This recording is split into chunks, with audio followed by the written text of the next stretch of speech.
Halo, selamat pagi saudara. Senang sekali ya hari ini Sapa Indonesia Pagi kembali hadir menjumpai Anda di hari Senin 6 Oktober 2025. Bersama saya Bremana Tenaya. Dan saya Mario Saro. Ini agak kaget saya. Berbeda ya pagi ini ya. Kemana yang cantik-cantiknya Disti? Di mana? Biasanya kalau Nanda lagi sakit. Nanda lagi sakit. Adisti lagi? Izin karena lagi sakit ya. Okay. Memang lagi cuacanya lagi nggak menentu. Tapi kalau Adisti ini pertanyaan kita mana, Bre? Kayaknya kita tunggu story-nya. Dia biasanya liburan kalau lagi cuti kayak gitu. Oh ya?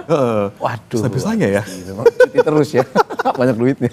Tapi di tengah kita yang lagi banyak bahasan ini dia libur-libur, tapi kita tuh banyak banget yang mau dibahas nih, Mas. Ya betul pagi ini ya, betul Bre. Soal kemarin Jokowi bertemu dengan Prabowo, ini kan kita penasaran sebenarnya apa maksudnya, kemudian yang dibahas apa? Ya benar. Jadi karena memang pada hari Sabtu kemarin tiba-tiba secara mendadak, ini informasi dari teman-teman media juga, itu bakal tidak mengetahui. Mengetahuinya setelah pertemuan tersebut. Jadi pertemuan itu kalau tidak salah di siang hari, di mana Presiden Prabowo menerima kedatangan dari Presiden ke-7 Republik Indonesia Joko Widodo di kediamannya di wilayah Jakarta Selatan, di mana pada saat pertemuan tersebut memang hanya bersifat privat, Bre. Kalau tidak salah ya dari informasi yang beredar bahwa hanya Presiden Prabowo dan Presiden ke-7 Joko Widodo. Jadi pembicaraan itu kemarin sudah di-spill sedikit pada hari Minggu, bahwa pembicaraan itu lebih ke soal pembicaraan kebangsaan, topiknya kebangsaan. Bagaimana Presiden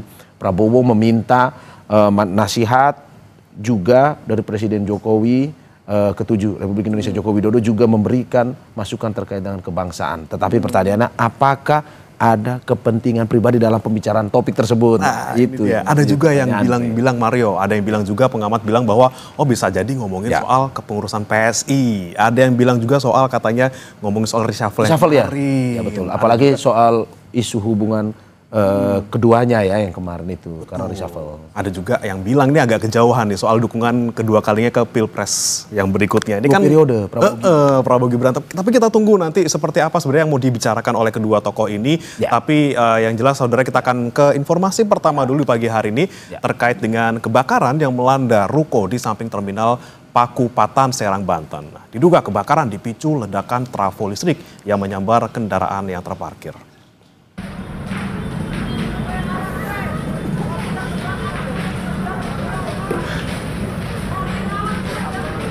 Inilah video amatir dari warga. Kobaran api yang berasal dari ledakan trafo listrik terlihat di Jalan Raya Jakarta Serang, samping terminal Pakupatan Kota Serang, Banten pada Minggu malam. Api dengan cepat membesar hingga menghanguskan satu mobil dan satu sepeda motor. Penumpang mobil travel di dalam langsung panik dan keluar menjauh dari lokasi. Menurut petugas pemadam kebakaran yang menerima laporan langsung bergerak ke lokasi kejadian. Sekitar 15 menit kemudian, api sudah bisa dikendalikan dengan bantuan warga sekitar.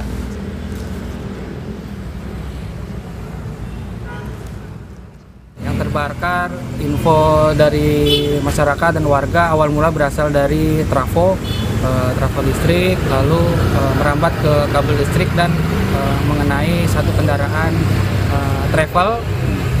Itu ada satu travel dan satu kendaraan unit motor yang terbakar. Jadi ada ledakan awal, info dari warga yaitu dari trafo, lalu pas kami di lapangan ledakan dari kendaraan tangki bensin dan juga ban mobil. Saudara, diduga mengalami korsleting listrik di bagian mesin mobil jenis SUV terbakar di Jalan Jenderal Sudirman, Tanah Abang, Jakarta Pusat.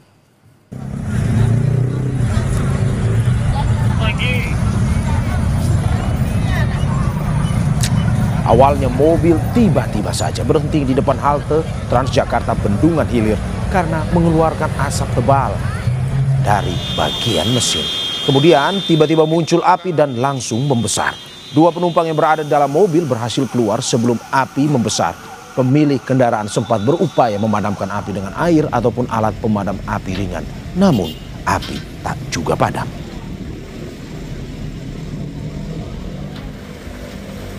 Asap dari mobil itu sedikit, awal mulanya sedikit. Dia ngambil botol aqua, disiram, tapi nggak guna. Sampai ngambil itu pemadam yang kecil, tetap nggak guna, Bang. Terus tambah gede sampai keluar api. Informasi lainnya, saudara, polisi menangkap seorang penagih utang yang mengancam Polwan yang viral di media sosial. Mau palsu kok pelat palsu. Saya jelas punya diri. Ya kamu ntar jelasin angsuran gimana itu di polsek. Itu bukan urusan kepolisian. Polisi kan masuk ke ranah situ. Inilah momen adu mulut penagih utang dan Polwan yang sedang menjalankan tugas mediasi proses penarikan mobil di Kecamatan Kelapa II, Kabupaten Tangerang pada Kamis malam. Penagih utang tidak terima dengan kehadiran polisi dan menganggap polisi menghalang-halangi pekerjaan mereka. Peristiwa ini berujung pada ancaman yang diterima Polwan dari penagih utang. Polwan diancam di lokasi kejadian. Iya, sekarang mobilnya di mana? Enggak jelas bawa mau palsu kok pelat palsu. Saya jelas punya diri. Ya kamu ntar jelasin angsuran gimana itu di polsek. Pasca peristiwa pengancaman, polisi memburu pelaku dan menangkap pelaku berinisial L. Penangkapan dilakukan setelah polisi mengumpulkan barang bukti dan memeriksa saksi. Kasat Reskrim Polres Tangerang Selatan AKP Wiragraha Setiawan bilang, polisi menangkap pelaku setelah menemukan unsur pidana dari tindakan yang dilakukan L dan menetapkan L sebagai tersangka.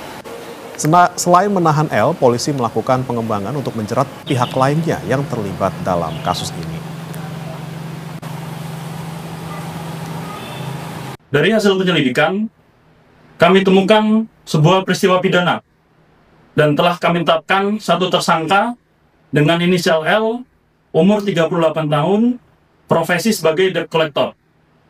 Saat ini tersangka telah kami lakukan penahanan di Satpahti Polres Tangerang Selatan. Saat ini juga kami sedang melakukan pengembangan dan pemeriksaan terhadap saksi-saksi lain untuk mengungkap keterlibatan pihak-pihak lain atas tindak pidana tersebut. Saudara, seorang juru parkir liar ditangkap polisi usai terlibat perkelahian dan menusuk seorang karyawan kafe di Jalan Tanjung Duren Raya, Grogol, Petamburan. Sebelumnya, keributan terjadi di area parkir sebuah kafe di Tanjung Duren Raya. Seorang karyawan terlibat perkelahian dengan juru parkir liar dan harus dilarikan ke rumah sakit karena ditusuk di bagian tangan kiri. Peristiwa bermula ketika istri pelaku menumpang mengisi daya di tempat kerja korban. Dan tanpa sengaja korban mencabut ponsel istri pelaku hingga mengakibatkan cekcok. Pelaku sempat melarikan diri dengan berpindah-pindah tempat untuk menghindari kejaran kepolisian selama 2 minggu. Polisi berhasil menangkap pelaku di salah satu rumah di kawasan Kebun Jeruk, Jakarta Barat. Pelaku merupakan residivis kasus serupa dan sempat menjalani pidana pada tahun 2016 silam. Pelaku sendiri menggunakan pisau ya untuk alat tajam dan menganiaya korban. Kemudian pisau tersebut merupakan pisau multifungsi yang bisa dijadikan sejenis alat lain ya selain pisau dan merupakan pisau lipat. Alat bukti tersebut atau barang buktinya dibuang oleh pelaku, masih kita cari juga, sampai saat ini belum ditemukan. Antara pelaku dan korban ini tidak ada hubungan teman tapi saling tahu. Polisi menggerebek 2 lokasi tambang emas yang diduga ilegal di Goa, Sulawesi Selatan pada Sabtu sore. Menurut keterangan warga, tambang emas belum lama beroperasi. Melakukan penggerebekan 2 lokasi tambang emas yang diduga ilegal di Desa Batu Maklonro, Kecamatan Biring Bulu, Kabupaten Goa, Sulawesi Selatan. Tim Resmob Polres Goa tiba di desa tersebut dan menemukan sejumlah alat yang digunakan para pelaku untuk memisahkan emas dari material batu dan tanah yang diduga baru beberapa jam berhenti beroperasi. Polisi tidak menemukan para petambang karena diduga informasi penggerebekan bocor. Lokasi penambangan ini pun sulit dipantau karena berjarak sekitar 5 km dari permukiman warga dan bisa ditempuh dengan berjalan kaki. Aksi penambangan tanpa izin ini dilakukan bukan pertama kali. Sebelumnya pada 2012 lalu, polisi telah menangkap 8 petambang emas ilegal dan telah menetapkan tersangka hingga mendapat vonis lebih dari 1 tahun penjara di Pengadilan Negeri Sungguh Minasa, Kabupaten Goa. Tim ini telah melakukan penindakan dengan menyegel dan memasang garis polisi atau polis line terhadap lokasi tambang ilegal tersebut. Ada sekitar 2 titik dua titik ini, satu titik itu kami menemukan ada beberapa alat yang kami duga digunakan sebagai alat penambangan. Informasi selanjutnya, saudara, warga Kelurahan Kemuning, Banjarbaru, Kalimantan Selatan digegerkan dengan penemuan sesosok bayi perempuan dalam kondisi meninggal dunia. Bayi tersebut ditemukan terbungkus dalam kantong plastik di sebuah lahan kosong. Seorang warga pertama kali menemukan kantong plastik mencurigakan di tanah kosong, lalu membawanya ke rumah salah satu warga lainnya. Saat dibuka, ternyata isinya adalah bayi perempuan yang sudah dalam keadaan tak bernyawa. Menurut keterangan saksi, kantong plastik tersebut dibungkus berlapis-lapis, termasuk dengan karung beras. Polisi yang mendapat laporan dari warga langsung melakukan olah TKP dan meminta keterangan saksi. Kini, jasad bayi telah dibawa ke Rumah Sakit Idaman Banjarbaru untuk dilakukan visum dan penyelidikan lebih lanjut. 1816 ditemukan oleh masyarakat, ada fotonya, jadi jelas 1816 ditemukan oleh yang di bawah. Berarti sebelumnya ada seorang perempuan jalan kaki dari atas sampai ke bawah, ditanya oleh saksi tadi jam 1816 di foto, benar bayi katanya dilihat, benar bayi sesosok perempuan. Sudah meninggal atau sudah pasti? Kondisinya sudah meninggal. Pembersihan puing material Pondok Pesantren Al-Qasidi sudah sampai 80%. Data BNPB menyatakan sampai Minggu 5 Oktober, jumlah korban meninggal mencapai 49 orang. Informasinya sesaat lagi.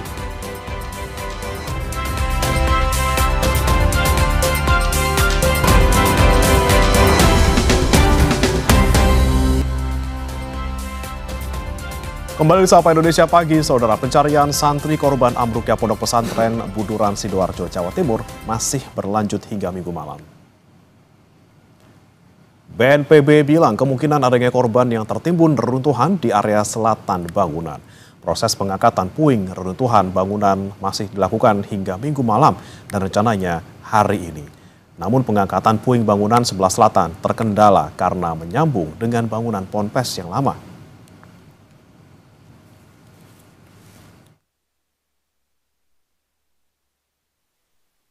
Harapannya bisa kita akan melakukan penggeseran material yang ada di posisi selatan yang menyambung dengan bangunan lama.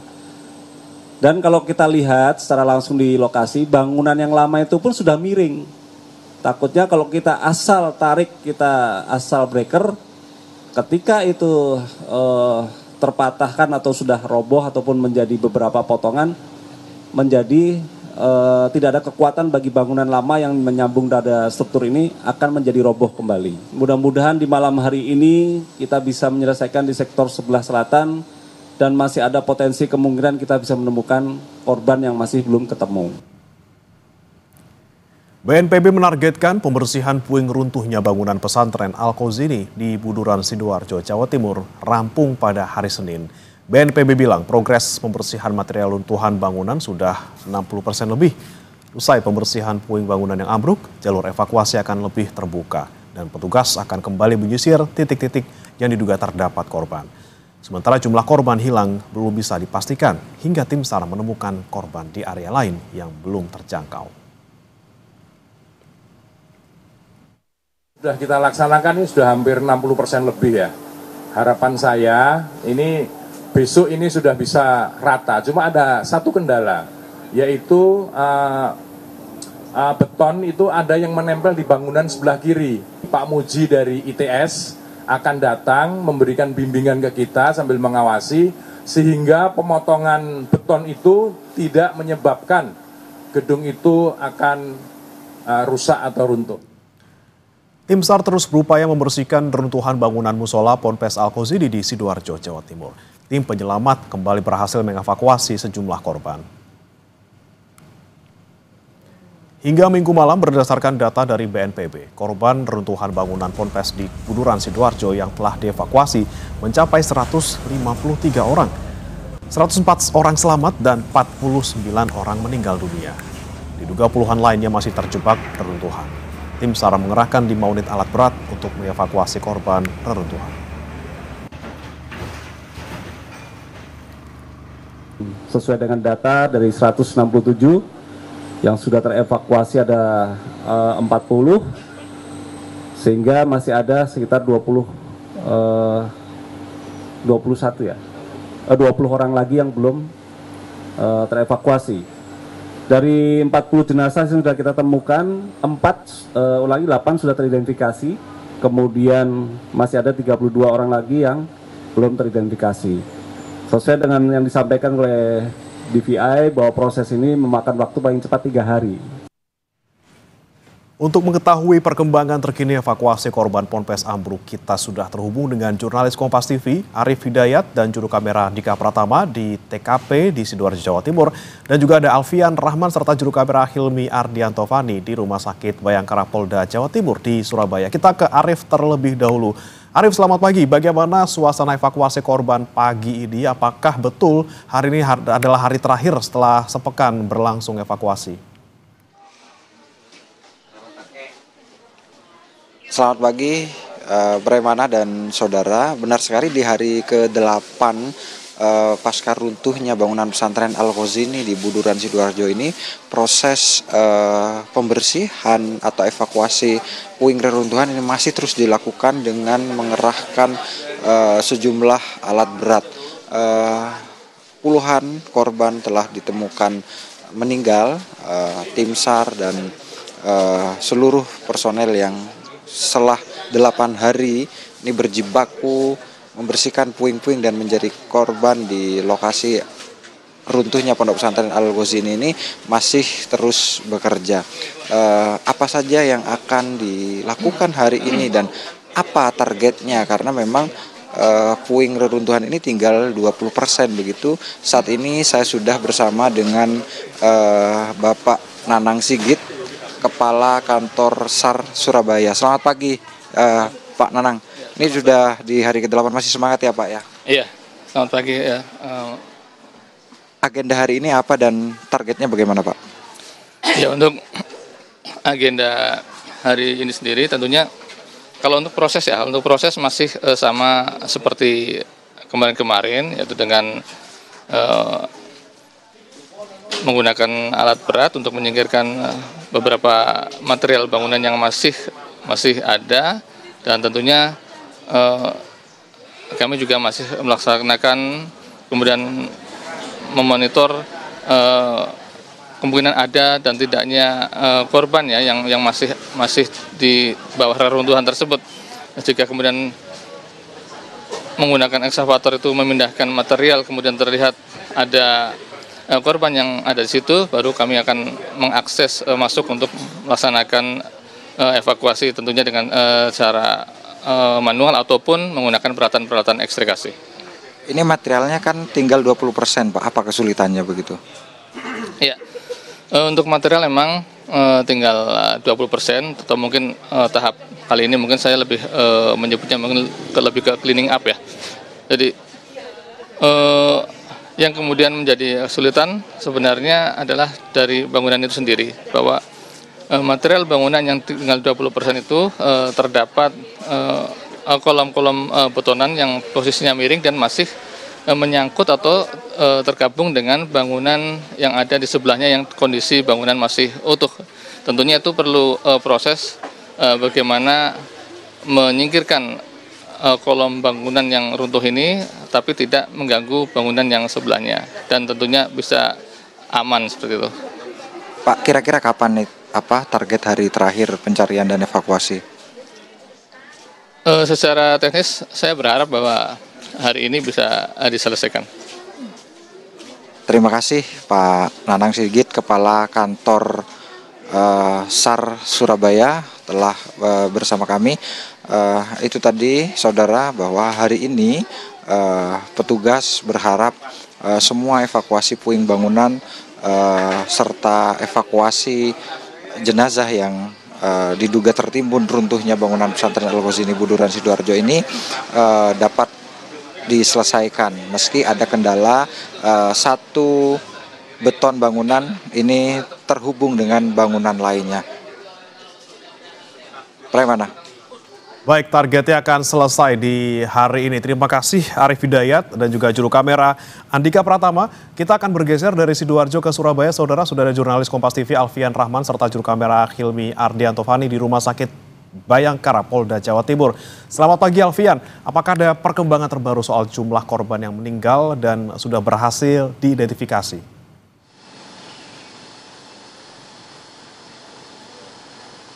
Ya, selamat pagi Bremana dan juga saudara. Perkembangan atau informasi terkini per pagi ini atau hari ke-8 proses evakuasi dan pencarian korban di Rumah Sakit Bayangkara Surabaya atau Rumah Sakit Bayangkara Polda Jawa Timur sendiri menerima atau kedatangan 40 ambulan begitu yang membawa kantong jenazah. Hingga saat ini Bremana dan juga saudara dari 49 maksud kami dari 49 kantong jenazah ini begitu ada 5 diantaranya sudah dapat teridentifikasi oleh tim DVI Polda Jawa Timur. 5 diantara yang sudah teridentifikasi ini 3 di tanggal 4 Oktober 2025 sementara 2 di tanggal 5 Oktober 2025. Otomatis hingga saat ini masih ada sekitar 44 kantong jenazah yang masih dalam proses identifikasi lebih lanjut oleh tim DVI Polda Jawa Timur. Sementara itu untuk sampel DNA ini kami dapatkan informasi dari postmortem atau posko postmortem yang ada di Rumah Sakit Bayangkara Surabaya sendiri. 49 sampel DNA ini memang sudah dikirim oleh tim DVI Polda Jawa Timur ke Pusdokes Mabes Polri yang ada di Cipinang, Jakarta Timur untuk proses pencocokan data dari data yang dimiliki oleh korban dengan data yang dimiliki oleh keluarga korban. Untuk prosesnya sendiri memakan waktu hingga 2 atau sampai 3 minggu. Sementara untuk identifikasi lainnya yang dilakukan di Rumah Sakit Bayangkara dengan menggunakan berbagai macam cara, seperti salah satunya dengan menggunakan sidik jari dan juga bentuk gigi. Sementara untuk sidik jari sendiri ada terkendala terkait identitas begitu. Bremana dan juga saudara, seperti yang kita ketahui sebagian besar dari korban meninggal dunia yang ada di TKP ini merupakan korban anak-anak di bawah umur yang otomatis belum memiliki kartu tanda penduduk atau KTP. Oleh sebab itu, posko antemortem meminta keluarga untuk melengkapinya dengan data lain seperti data dari ijazah dan juga raport. Dan ini masih berlanjut, kami juga masih menunggu informasi perkembangan pada hari ini. Bremana. Baik, dari 49 kantong jenazah sudah ada 5 yang teridentifikasi. Terima kasih Alfian Rahman dan Hilmi Ardianto Fani dari Rumah Sakit Bayangkara Polda Jatim. Dan juga sebelumnya ada Arif Hidayat dan juga Andika Pratama dari lokasi ambruknya Ponpes di Sidoarjo, Jawa Timur. Selamat bertugas kembali.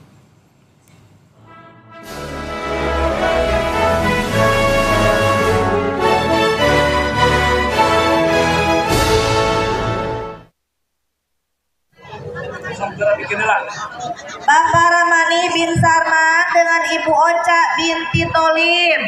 Sebanyak 145 pasangan suami istri dan saksi antusias mengikuti sidang isbat nikah terpadu yang digelar di kantor MUI Kecamatan Wonosalam, Kabupaten Lebak, Banten. Kegiatan yang diselenggarakan Pengadilan Agama Rangkas Bitung ini menjadi solusi bagi warga yang pernikahannya belum tercatat secara resmi di negara. Sehingga nantinya pasangan suami istri yang mengikuti sidang isbat nikah terpadu mendapatkan buku nikah, kartu keluarga, maupun dokumen kependudukan lainnya. Sebelumnya Pengadilan Agama Rangkas Bitung juga telah melakukan sidang isbat terpadu pada 320 pasangan, sehingga total akumulasi di Kecamatan Wonosalam yang telah mengikuti isbat nikah sebanyak 465 pasangan.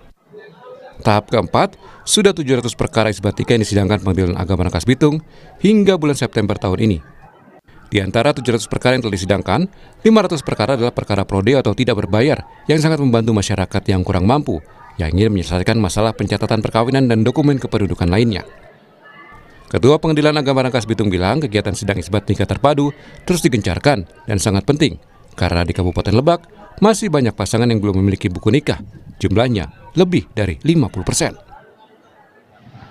Tentu untuk tujuan pelaksanaan ini adalah memberikan pelayanan kepada masyarakat dalam melaksanakan sidang isbat atau pengesahan nikah terhadap pernikahan mereka yang dahulu, dan tentu tujuannya untuk mendapatkan buku nikah. Yang selanjutnya karena kita memang bekerja sama dengan Dukcapil juga, maka para pihak atau 145 pasangan yang memang mereka perkaranya dikabulkan akan mendapatkan dokumen berupa KK ataupun dokumen kependudukan yang lainnya, KTP dan lain sebagainya dari Dukcapil. Untuk pengesahan nikah, karena memang kita atau daerah Lebak ini masyarakat itu tidak lebih dari 50% warga atau pasangan yang belum memiliki. Sementara Kepala KUA Kecamatan Wonosalam merasa bersyukur adanya isbat nikah terpadu. Mengingat kegiatan ini digelar yang dapat memberikan pelayanan hukum sekaligus kepastian administrasi bagi pasangan yang belum memiliki buku nikah atau pernikahannya belum tercatat secara resmi di negara. Kami dari KUA Kecamatan Wonosalam merasa bangga dan berbahagia bisa berpartisipasi dalam kegiatan isbat nikah yang dilaksanakan oleh Pengadilan Agama di Kecamatan Wonosalam. Isbat nikah ini kegiatan yang luar biasa membantu masyarakat kami di Wonosalam dalam pencatatan nikah yang selama ini belum tercatatkan. Dan kegiatan ini sangat berharga, sangat dibutuhkan. Dan alhamdulillah sudah kedua kalinya. Pertama bulan September yang lalu itu ada 320 dan yang sekarang ada 145 orang. Ya. KUA Kecamatan Wonosalam berharap kegiatan seperti ini terus dilakukan, bahkan lebih diperbanyak agar seluruh pernikahan di masyarakat bisa tercatat resmi. Yuda Dwi Taruna, Kompas TV, Lebak, Banten.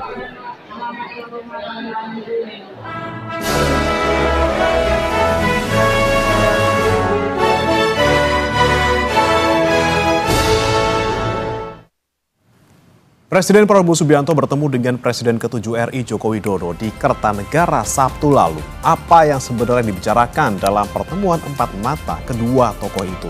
Selengkapnya akan kita bahas dalam dialog usai jeda berikut bersama rekan saya, Mario Saro.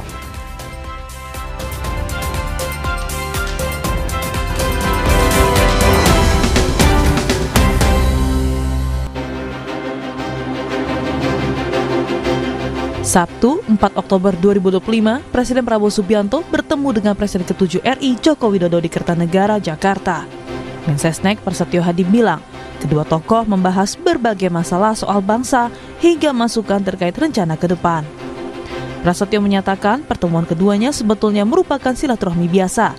Hanya saja, lokasi pertemuan yang disesuaikan dengan posisi keduanya berada.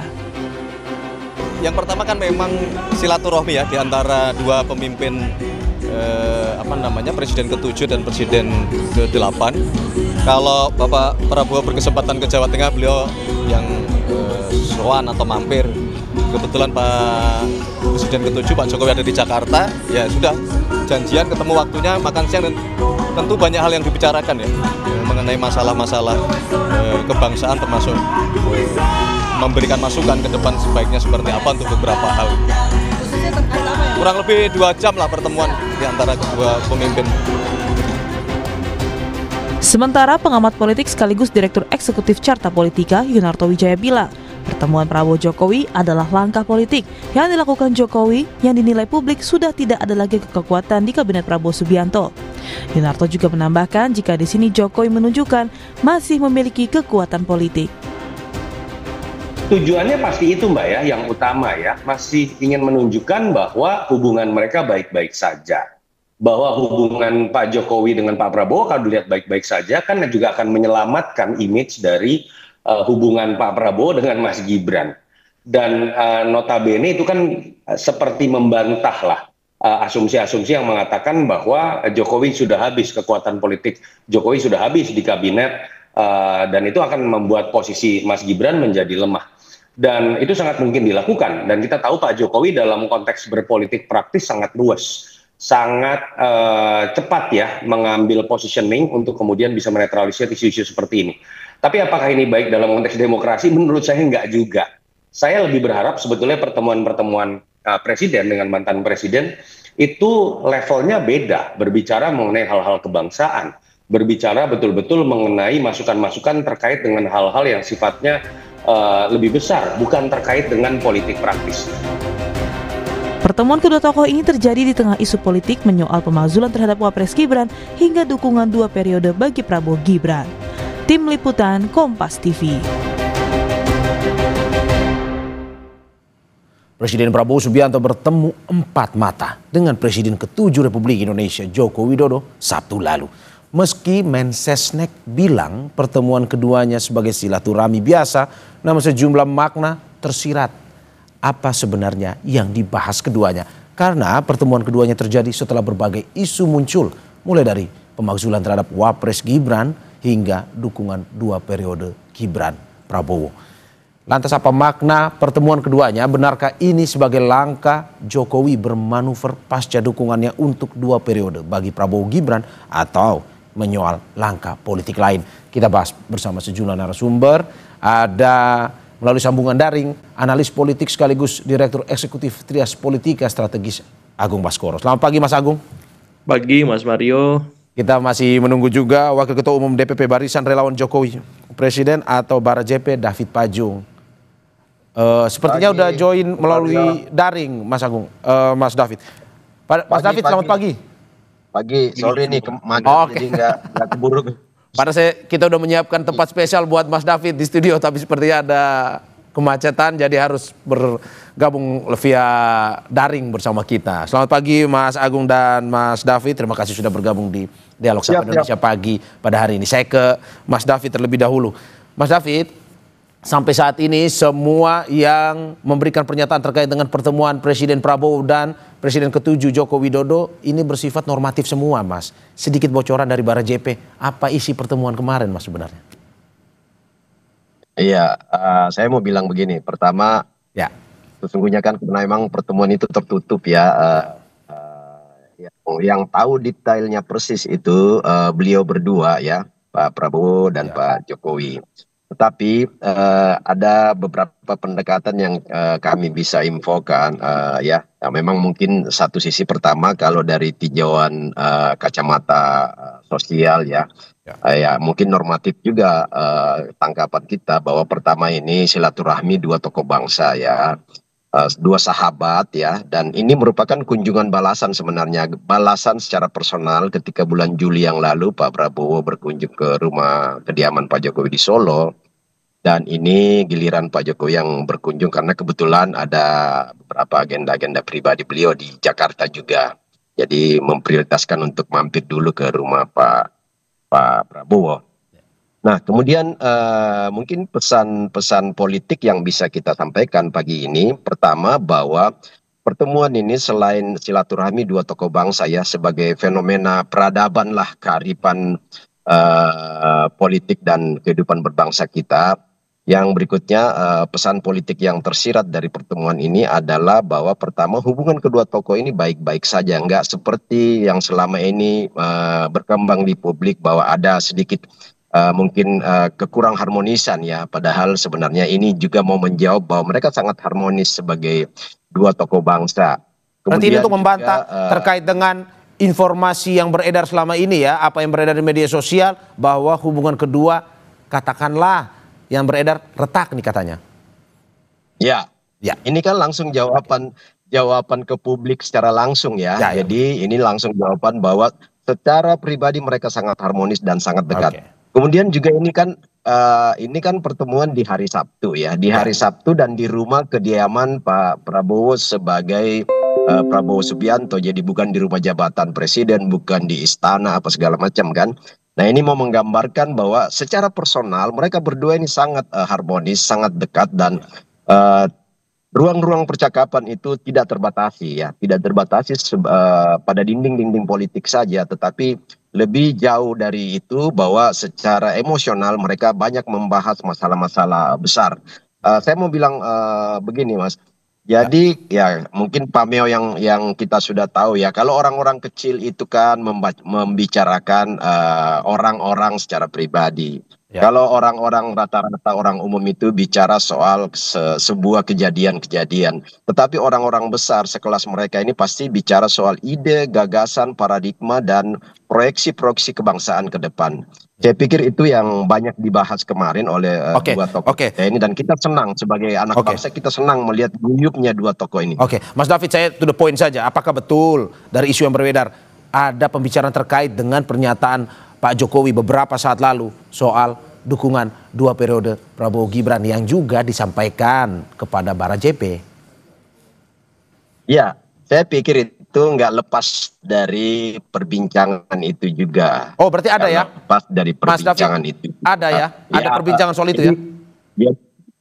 Jadi ini kan mau mengkonfirmasi kunjungan beliau, kunjungan Pak Jokowi ke Pak Prabowo ini mau juga sekaligus mengkonfirmasi apa yang terjadi diskusi antara Pak Jokowi sebagai pembina kami, pembina relawan, pembina Bara JP ya, bahwa memang kan itu pembicaraan khusus beliau dengan para relawannya, bahwa kami diminta untuk 2 hal, Pak. Satu, menopang program mereka, program Prabowo Gibran itu di lapangan, karena kami kan basisnya ini basis di akar rumput, untuk menopang semua program-program kerakyatan itu. Ya, kemudian yang kedua, ya proyeksi ke depan ini kita nggak ada pilihan lain per hari ini, itu bahwa Prabowo Gibran ini adalah satu duet 2-in-1 yang terbaik sampai hari ini. Nah, ini juga mengkonfirmasi bahwa kalau selama ini selentingan bahwa Gibran diproyeksikan untuk 2029 itu kan sangat jauh, itu ya, itu bagi kami itu analisis-analisis yang wajar-wajar aja orang mengangkat itu. Tetapi pertemuan hari ini juga mau menjawab, dan sekaligus statement dua periode itu mau mengatakan bahwa Gibran itu sama sekali nggak ada keinginan atau nggak diproyeksikan untuk maju di 2029 sebagai presiden. Dan apa respon Pak Prabowo sebenarnya dengan pernyataan ini? Kalau dilihat dari pertemuan ini, yang Anda tangkap singkat saja sebelum saya ke Mas Agung.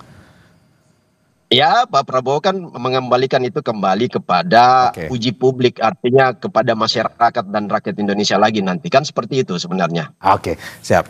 Saya ke Mas Agung. Mas Agung, bagaimana menanggapi apa yang tadi disampaikan oleh Mas David, bahwa pertemuan ini menandakan ini bantahan kepada isu selama ini yang beredar, keretakan hubungan Presiden Prabowo dan Pak Jokowi. Itu satu. Kita bahas satu-satu dulu soal hubungan itu. Ya, dari awal memang saya melihat Prabowo dengan Pak Jokowi selalu baik-baik saja ya. Ketika kemarin ada reshuffle ataupun pasang surut yang lain, ini hanya sebatas balancing of power, menyeimbangkan poros-poros kekuasaan yang ada di sekeliling istana supaya tetap harmonis, sinergis untuk membangun bangsa. Tapi yang menarik, Mas Mario, ada 2 hal yang ingin saya sampaikan ketika ada komunikasi antara Presiden Prabowo dengan Pak Jokowi. Hal itu pertama dilihat secara interpretatif lewat kejadian sesudahnya. Kita tahu pertemuan dilakukan di hari Sabtu, dan setelah pertemuan ada Pak Menhan di sana dipanggil. Artinya memang kita tahu Pak Jokowi izin tidak bisa hadir dalam HUT TNI. Yang kedua, kejadian sesudahnya Menteri ya Menteri Dikti ya dipanggil juga. Dan Menhan. Dan tidak menutup kemungkinan ya tebak-tebakannya ada terkait dengan hal-hal yang ya berbau ijazah, Mas Mario ya. Apakah ijazah Mas Gibran, apakah ijazahnya Pak Jokowi, dan lain-lain semacam itu. Anda mencium ada topik soal itu ya, sehingga setelah itu Mendikti dipanggil nih ya. Ya, jadi saya melihat pertama kejadian sesudahnya. Yang kedua, konteks di sekeliling pertemuan itu. Kita nggak bisa mungkiri kemarin habis reshuffle, kemudian juga ada kunjungan Abu Bakar Ba'asyir, kemudian juga ada isu-isu soal ya pemerintahan yang hari ini ya dievaluasi dan ada beberapa program yang mendapat sorotan. Nah, saya kira Pak Jokowi juga bisa berbagi tips and trick bagaimana menjadi presiden 2 periode, bagaimana membuat legacy kebijakan yang kokoh, yang kuat, yang bisa bermanfaat bagi semua. Dan itu dibutuhkan oleh Presiden Prabowo. Dan hal-hal lain yang saya kira itu ya sedikit banyak ada irisannya dengan arahan inisial J yang akan masuk PSI, Mas Mario. Ya, mungkin Pak Jokowi izin dulu ke Pak Prabowo supaya tidak ada salah paham. menimbang selama ini kan beliau arahannya pengen menjadi rakyat biasa, tetapi sekarang kayaknya menjadi rakyat luar biasa, Bang David ya. Seperti itu dengan bermanuver untuk PSI. Seperti itu Mas Mario sebagai pengantar. Oke, ini menarik bahwa dari kemarin ini kita menggali salah satunya terkait dengan apa kejadian setelahnya dari pertemuan Presiden Prabowo dan juga Pak Jokowi. Ada tokoh-tokoh lain yang datang ke kediamannya Presiden Prabowo. Saya ke Mas David. Mas David, analisis Mas Agung bahwa ini terkait dengan salah satu persoalan yang dibahas, yakni terkait dengan ijazah Wakil Presiden Gibran. Betul seperti itu kalau dari bocoran yang Anda dengar? Ya, saya pikir kalau hal-hal seperti itu, ini kan soal Mas Agung kan bicara kemungkinan kemungkinan pembahasan itu ya bisa saja itu terjadi kan. Tetapi kan sesungguhnya kalau soal ijazah Pak Prabowo juga sangat tahu lah, tanpa dijelaskan juga Pak Prabowo sangat tahu semua latar belakang ya. Perbincangan target-target politik di seputar isu ijazah, pertama Pak Prabowo sudah sangat ya beliau ini kan jenderal lapangan yang tahu lah hal-hal seperti itu. Kemudian ketika memilih Gibran di awal itu Pak Prabowo udah tahu semua seperti apa legalitasnya. Jadi bagi Pak Prabowo sendiri dijelaskan atau enggak dijelaskan juga Pak Prabowo sudah tahu bagaimana clearnya semua hal-hal yang menyangkut isu ijazah ini. Kemudian yang memang penting juga itu karena di 3 minggu terakhir ini kan berbagai tokoh itu datang mengunjungi Pak Jokowi ya. Termasuk selain Pak Ustadz Abu Bakar Basir juga menteri dari Uni Emirat Arab juga itu berkunjung ke sana ya. Kemudian ketika terpilihnya juga Pak Jokowi sebagai penasehat itu juga merupakan hal-hal yang strategi ekonomi regional maupun global ya. Dan tentu juga perbincangan yang nggak terlepas dari pertemuan kemarin adalah beberapa informasi kunjungan Pak Prabowo baik ke PBB maupun beberapa negara-negara. Sebagaimana perbincangan beliau ketika bulan Juli lalu itu kan setelah Pak Prabowo pulang berkunjung ke Uni Eropa ya. Di dinamika diskusi seputar ekonomi global itu juga nggak bisa dilepaskan dari pertemuan kemarin. Saya pikir seperti itu. Berarti ini mau membantah bahwa kejadian setelahnya tidak ada hubungan dengan pertemuan Pak Jokowi dan Pak Prabowo ya, dalam arti pemanggilan Menhan, pemanggilan Mendikti, itu tidak ada hubungannya sebenarnya? Sebenarnya secara detail nggak ada pembicaraan khusus spesifik soal isu ijazah itu. Tetapi kan ini kemarin kan ada Mensesnek juga, ada Menhan ya. Jadi ini kan bagian dari kabinet lah. Jadi siapapun yang mungkin kebetulan di hari Sabtu itu nggak punya kesibukan urusan dinas ya, mungkin bisa bergabung dengan pertemuan itu. Karena itu tadi saya katakan kalau mereka bertemu mungkin ada pembicaraan 4 mata secara spesifik, tetapi setelah itu kan terkait tugas-tugas kabinet itu nggak bisa dilepaskan dari perbincangan kemarin karena hadirnya beberapa tokoh kabinet ya. Saya pikir soal isu ijazah itu tadi kembali lagi saya tekankan, Pak Prabowo dijelaskan atau enggak pun sudah sangat tahu apa maksud dari isu ijazah. Clear and clearnya di awal pemilihan Gibran itu sebagai cawapres beliau itu juga beliau udah sangat tahu semua lah. Oke. Mas Agung, sebelum saya ke Mas Agung, Mas David terakhir terkait dengan ini, kalau kita lihat pertemuan Presiden Prabowo dan Pak Jokowi ini kan selalu mengundang reaksi dari masyarakat luas. Bagaimana ya semua orang pasti sangat ingin tahu apa sebenarnya isinya. Kalau menurut Anda selain masalah kebangsaan yang selama ini dijawab oleh berbagai pihak terkait dengan pertemuan tersebut, apakah memang betul ada pembicaraan personal dan juga bagaimana Anda menanggapi bahwa ada tanggapan ini adalah intervensi dari Pak Jokowi ke Pak Prabowo atau cawe-cawe? Menurut Anda seperti itu atau bagaimana? Saya ya? Ya, Mas David. Jadi gini, saya mau bilang begini, Pak Jokowi ini kan apapun suka atau enggak, Pak Jokowi ini kan adalah mantan presiden 2 periode, mantan gubernur, mantan wali kota Solo 2 periode juga. Jadi pengalaman panjang itu statement dari mulut Pak Prabowo sendiri bahwa Pak Jokowi itu saya banyak belajar politik, dia guru politik saya ya. Itu statement Pak Prabowo sendiri. Kemudian kata Pak Prabowo menjawab publik bahwa bukan Pak Jokowi mendorong Gibran, tetapi saya meminta 5 kali untuk sedikit memaksa supaya Gibran menjadi pasangan saya. Yang saya mau katakan adalah pengaruh Pak Jokowi itu terlalu besar ya, baik pengaruh sosial, pengaruh politik. Terlepas dari orang mengatakan cawe-cawe ya, tanpa cawe-cawe pun semua tokoh-tokoh politik punya kepentingan untuk bagaimana membangun kedekatan, membangun komunikasi politik dengan Pak Jokowi. Karena apa? Pak Jokowi ini secara basis politik arus bawah, silent majority itu masih ada di dukungan-dukungan sosial itu ada pada figur Pak Jokowi.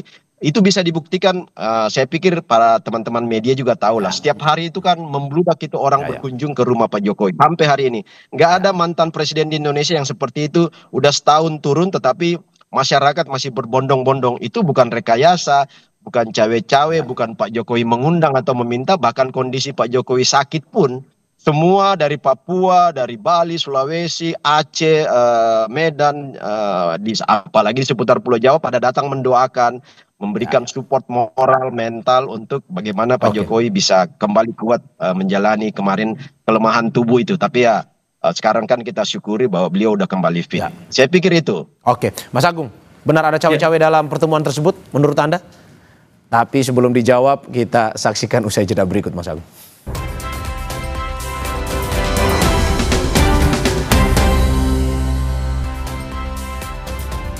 Terima kasih masih di Sapa Indonesia Pagi, saudara, bersama saya Mario Sarong dan sejumlah narasumber saya, Wakil Ketua Umum DPP Barisan Relawan Jokowi Presiden atau Bara JP, David Pajung, dan juga melalui sambungan daring juga analis politik sekaligus Direktur Eksekutif Trias Politika Strategis Agung Baskoro. Mas Agung, melanjutkan pertanyaan tadi, apakah benar menurut Anda ada cawe-cawe dalam pembicaraan kemarin antara Presiden Prabowo dan juga Pak Jokowi? Iya, saya kira untuk soal cawe-cawe itu tipis-tipis atau tebal-tebal ini hanya Pak Jokowi dengan Pak Prabowo yang paham, Mas Mario. Tapi hubungan antara keduanya ini memang susah untuk memisahkan ada atau tidak kejadian itu mengemuka, karena kita tahu ya masa transisi yang berlangsung baik, lancar merupakan salah satu jasa besar Pak Jokowi sehingga pemerintahan Presiden Prabowo bisa berlangsung dengan optimal hari ini. Nah, yang kedua memang kasus-kasus yang mengemuka di sekeliling Pak Jokowi hari ini sukar untuk tidak disampaikan memberikan pengaruh ya ataupun dampak besar terhadap reputasi, citra maupun persepsi publik terhadap Pak Jokowi. Kita sebut ada soal ijazah, pemakzulan, kemudian ada reshuffle yang kemarin juga mereposisi beberapa orang-orang beliau.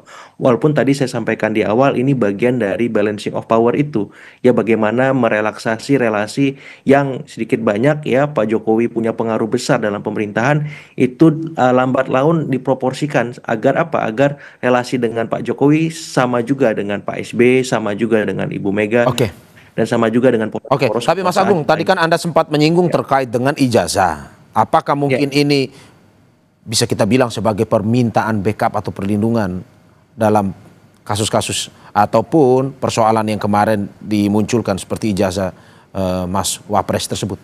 Atau menurut Anda bagaimana analisis Anda? Iya, kemungkinannya besar Mas Mario ya, karena kita tahu ya Presiden Prabowo hari ini punya otoritas penuh untuk memastikan isu ini tidak terlalu jauh ya berdampak kepada pemerintahan beliau ya, termasuk kepada Presiden ketujuh Pak Jokowi, ataupun nanti kalau ada masalah yang menerpa Presiden SB, Presiden ke-6 kita juga Pak Prabowo juga dalam tanda petik akan turut membantu. Jadi ini relasi yang logis, normal-normal saja, karena kita tahu ya efek dari soal ijazah ini kan sudah mengemuka dan sangat besar. Jadi wajar ketika memang itu menjadi salah satu bahasan dalam pertemuan kemarin.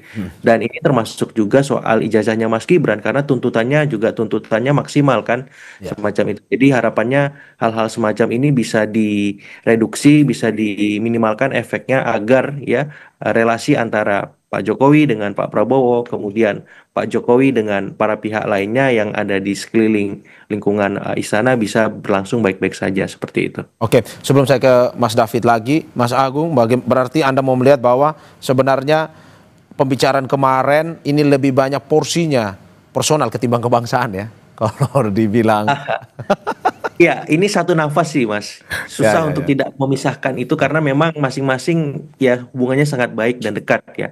Dan ya saya tidak mempersoalkan itu, tapi yang penting bobotnya punya dampak dan harapannya bukan hanya dirasakan oleh Pak Jokowi saja, tapi juga masyarakat secara keseluruhan karena ya banyak masalah-masalah yang mengemukas utamanya soal-soal ekonomi yang itu perlu direspon secara konkret oleh Presiden Prabowo dan harapannya Pak Jokowi bisa memberikan masukan-masukan konstruktif ya untuk menuntaskan itu karena beliau punya pengalaman sukses ya melewati 2 periode kepemimpinan ya utamanya misalkan perlu nggak ada insentif dalam bentuk BLT perlu nggak arahan subsidi yang lebih kuat di BBM di energi dan seterusnya supaya apa?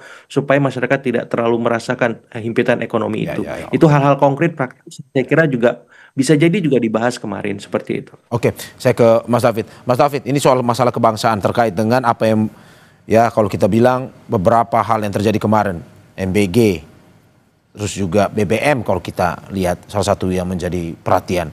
Menurut Anda apa yang mungkin saja diberikan ataupun masukan yang disampaikan oleh Presiden ke-7 Joko Widodo kepada Presiden Prabowo dalam rangka untuk lebih mengoptimalkan ini?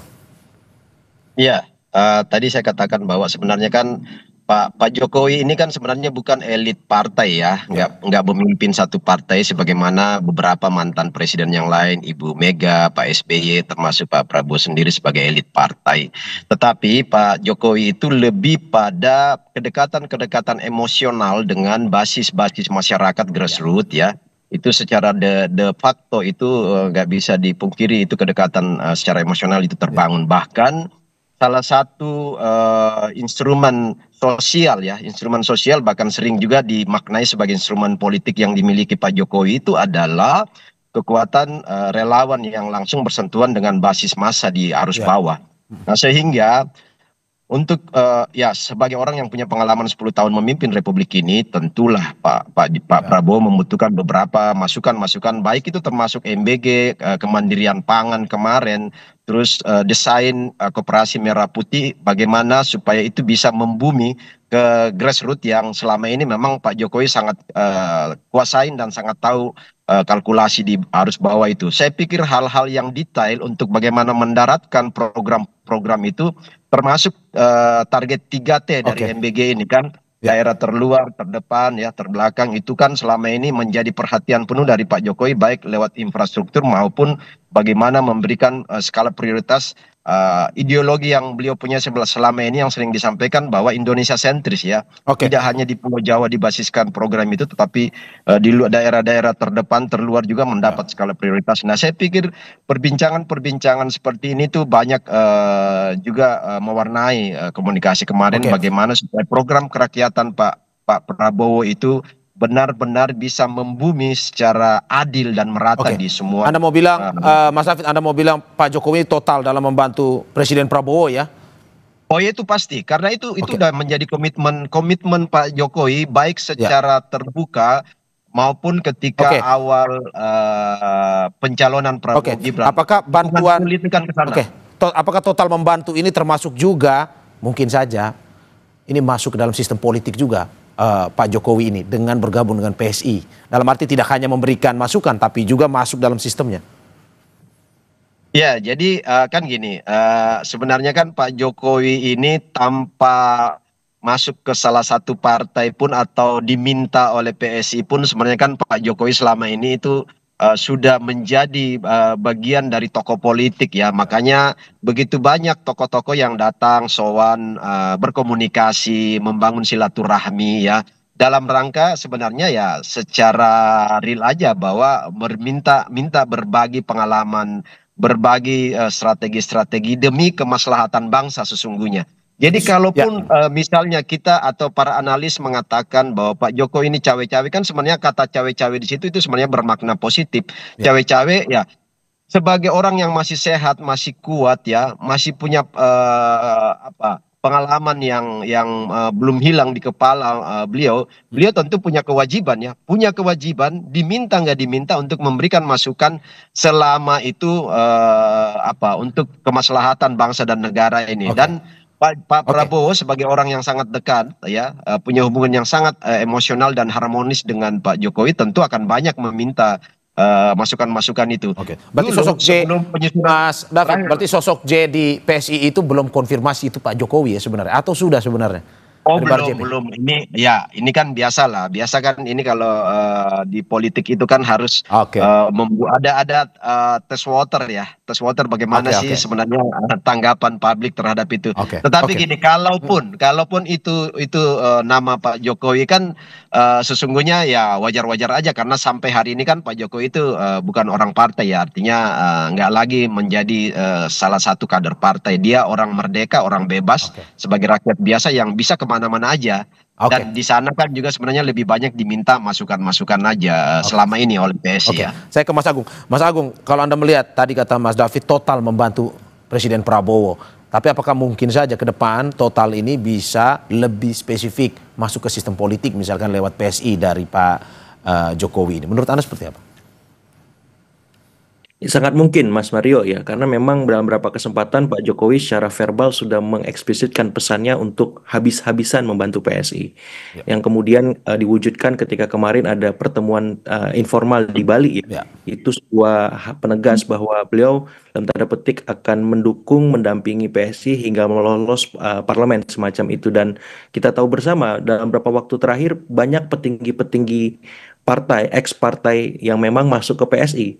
Dan bisa jadi juga ini bisa menyenggol bukan hanya dalam terpetik nih Nasdem yang sudah berapa petingginya kelihatan ya menjadi pengurus PSI, tapi ada mungkin juga partai Gerindra yang kesenggol pengurusnya, partai PKB, ada partai yang lain semacam itu yang sedikit banyak itu nanti bisa membuat salah paham, sehingga ya sedikit banyak juga disampaikan ke Pak Prabowo bahwa beliau akan aktif di politik misalkan lewat PSI dan harapannya bisa menyambung komunikasi dengan presiden yang itu memberikan sumbangsi positif bagi ya kehidupan politik demokrasi kita seperti itu. Dan saya kira ini bagus ya, bagian dari dalam tanda petik ya komunikasi politik, adab politik, supaya tidak ada kesalahpahaman. Walaupun ya saya berharap teman-teman PSI hati-hati dalam melakukan aktivitas-aktivitas melobi dalam tanda petik, melibatkan atau mengajak kader-kader partai supaya tidak ada ya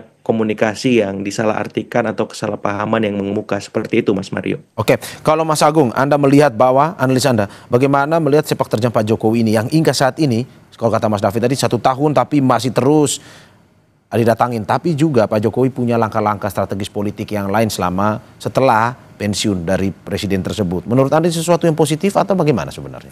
Dibandingkan misalkan presiden lain, ya let's say mungkin Pak SBY atau Bu Mega. Plus minus Mas Mario ya. Plusnya ya Presiden Prabowo akan dapat masukan dari Pak Jokowi maupun presiden-presiden yang lain ya, karena beliau punya reputasi, punya pengalaman memimpin 2 periode. Positifnya itu. Negatifnya apa? Nah, kita menghindari atau meminimalkan ya istilahnya cawe-cawe tadi untuk hal-hal yang harusnya presiden itu punya hak prerogatif penuh, Presiden Prabowo, untuk menerapkan kebijakan kemudian memutuskan apapun.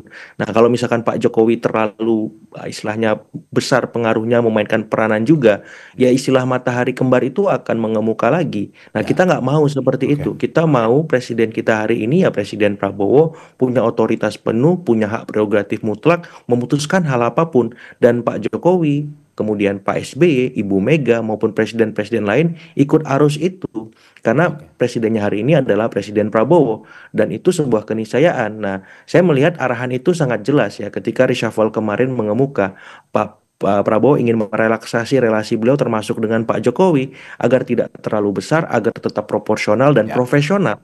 Ya, karena relasi yang terlalu mengemuat, menghegemonik itu nggak sehat bagi presiden, bagi demokrasi, dan bagi masyarakat secara keseluruhan. Seperti itu. Mas David, Anda tidak melihat ada matahari kembar jika Pak Jokowi misalkan terus-menerus tampil ataupun misalkan ya kita melihat bahwa sampai saat ini apapun yang dilakukan oleh Pak Jokowi selalu menjadi sorotan sebenarnya? Ya, saya pikir nggak ada sebenarnya. Ini pembuktian. Kita mau buktikan aja apakah misalnya Pak Jokowi cawe-cawe. Sebenarnya kan kemarin kalau para analis politik bicara bahwa misalnya beberapa menteri-menteri yang selama ini dinarasikan sebagai orang-orang dekat Jokowi. Kan itu diganti tanpa ada masalah kan, dan tanpa ada misalnya dinamika atau misalnya ada statement Pak Jokowi, kan nggak ada. Itu artinya bahwa Pak Prabowo ini sangat-sangat independen di dalam mengambil kebijakan tanpa intervensi sama sekali oleh siapapun, apalagi Pak Jokowi. Tetapi bahwa kedekatan personal mereka itu nggak bisa juga dipungkirin. Nah, jadi kata cawe-cawe yang saya katakan tadi, kalau Pak Prabowo meminta masukan, itu kan bukan cawe-cawe, itu demi kebaikan, demi juga keberlangsungan pemerintahan Prabowo sendiri, supaya pemetaan-pemetaan yang sudah dilakukan 10 tahun oleh Jokowi itu tinggal dieksekusi aja oleh Pak Prabowo, nggak perlu lagi menganalisa secara mendalam, karena data, realitas, dan kondisi-kondisi faktual lapangan itu sudah dipaparkan oleh Pak Jokowi. Nah, tinggal sepenuhnya ada pada seorang Presiden Prabowo. Dan Anda juga tidak melihat ada matahari kembar ya? Oh, nggak ada sama sekali. Itu juga kan sudah disampaikan oleh Pak Prabowo sendiri kan, bahwa saya yang meminta sering beberapa masukan ke Pak Jokowi. Bahkan dulu yang saya mau katakan tadi, bahwa dulu kan sebelum pengumuman kabinet awal Pak Prabowo itu kan Pak Prabowo sudah menyampaikan bahwa saya ingin meminta Pak Jokowi menjadi One Team Press ya, Dewan Pertimbangan Presiden kan. Tetapi ya Dewan Pertimbangan Presiden sampai hari ini kan itu belum tersusun secara final ya. Artinya sejak awal pun juga Pak Prabowo sudah berpikir bahwa mantan presiden, dan bukan hanya Pak Jokowi, mungkin saja di situ ada Pak SBY, ada Ibu Mega, untuk dimintai memberikan masukan-masukan sebagai Dewan Pertimbangan Presiden ke depan ya. Undang-undangnya kan sudah direvisi kemarin, undang-undang terbaru soal Dewan Pertimbangan Presiden. Nah, tinggal mengisi orang-orang secara final. Saya pikir soal matahari kembar itu sangat jauh, karena dua tokoh bangsa ini saling menghormati, saling menghargai, dan keguyupan sebagai negara demokrasi ini yang harus dijadikan contoh. Dan kita sebagai rakyat ini begitu mengapresiasi, begitu senang karena dua tokoh kita ini guyup ya. Dan negara-negara lain kan memberikan respon. Hampir jarang sekali negara-negara besar demokrasinya mapan itu yang punya tradisi seperti yang mulai dibangun oleh Prabowo dan Jokowi ini, bagaimana keberlangsungan, keberlanjutan, dan komunikasi politik yang secara terbuka juga dilakukan di depan publik. Oke, terima kasih Mas David dan juga Mas Agung atas apa yang disampaikan. Semoga ini pertemuan kemarin betul-betul selain kebangsaan, ada juga personal ya, kita harapkan ini semua untuk kepentingan bangsa, kesejahteraan masyarakat, apalagi ya di tengah isu-isu kesejahteraan ini yang masih terus dipertanyakan, masih terus disuarakan, ya kita harap bisa selesai, dan apa yang menjadi program Presiden Prabowo dan juga Mas Gibran bisa jalan lancar selama pemerintahan ini. Terima kasih sekali lagi Wakil Ketua Umum DPP Barisan Relawan Jokowi Presiden atau Bara JP David Pajun, dan analis politik sekaligus Direktur Eksekutif Trias Politika Strategis Agung Baskoro. Sehat-sehat Mas David, Mas Agung. Terima kasih Mas Rio, Bang David. Terima kasih. Mas Rio, makasih Mas Agung, sukses selalu. Saudara, jangan kemana-mana. Sapa Indonesia Pagi akan segera kembali dengan informasi lainnya. Salah satunya Presiden Prabowo mengizinkan Panglima TNI dan Kepala Staf semua matra untuk mencari pemimpin tanpa perlu memandang senioritas.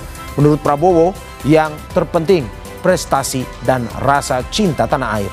Apa sebenarnya makna pernyataan Presiden itu? Kami juga akan membahas dalam dialog usai jeda.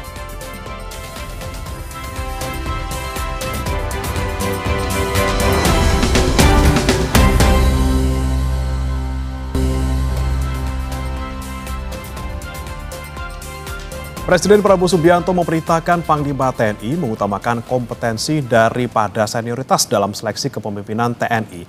Prabowo menegaskan prajurit TNI berhak dipandu pimpinan terbaik. Terima kasih pengertianmu. Prabowo menyampaikan perintah tersebut saat memimpin upacara HUT ke-80 TNI pada Minggu pagi. Dalam pidatonya, Prabowo menekankan kepemimpinan berdasarkan kompetensi agar prajurit TNI siap menghadapi tantangan perkembangan zaman, termasuk kemajuan teknologi. Siap dimulai.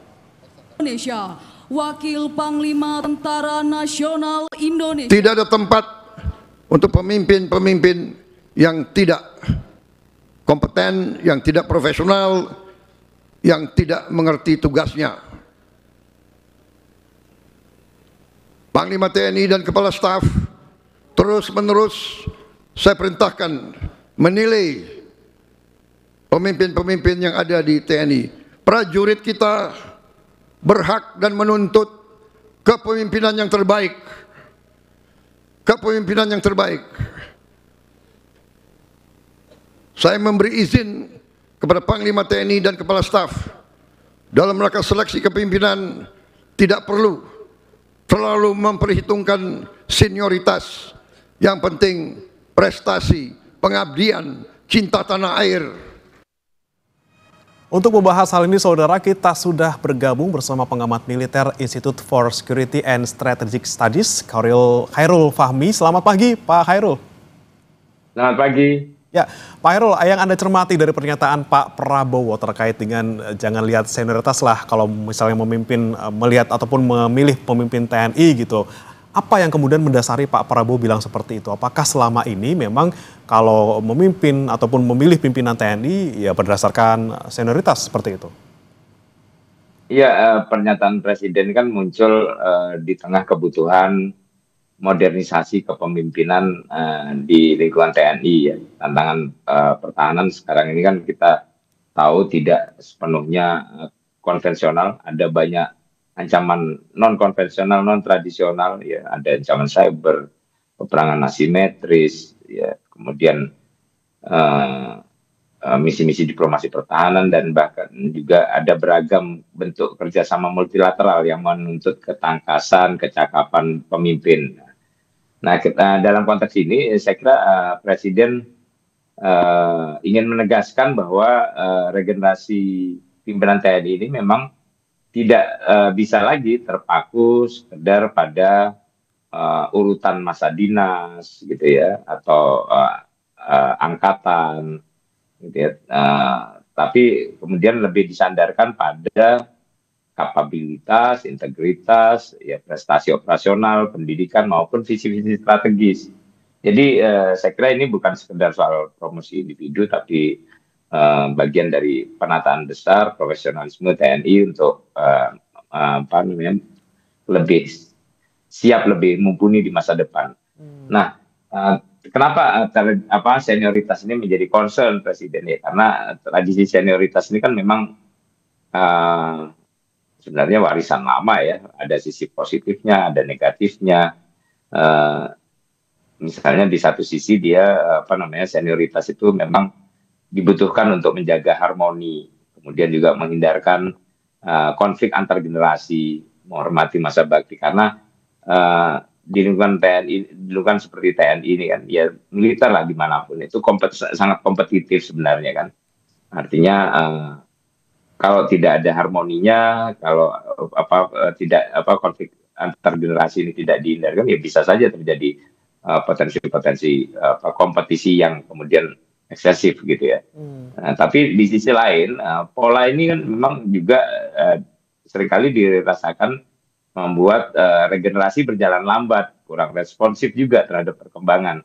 Ada banyak perwira berkualitas yang kemudian tidak kebagian ruang, kehabisan waktu gitu, karena sistemnya kemudian menitik beratkan pada urutan angkatan, urut kacang gitu ya, bukan kemampuan.